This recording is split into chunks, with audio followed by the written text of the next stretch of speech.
अजित पवारांच्या राष्ट्रवादीचे पिंपरी चिंचवडमधले नेते नाना काटे यांनी पक्ष बदलाचे संकेत दिले आहेत। कुठल्याही परिस्थितीत विधानसभा निवडणूक लढवणार हा चंग त्यांनी मानलाय।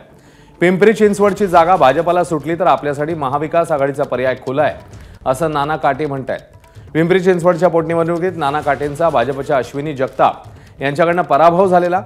पोटनिवडणुकीत घड्याळाच्या चिन्हावर नाना काटे यांना 99,000 मतं मिळाली होती।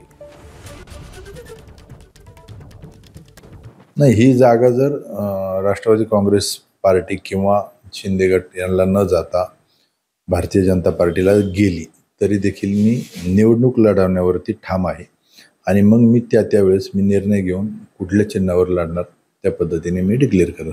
काय काय पर्याय आहेत आपल्याकडे आता?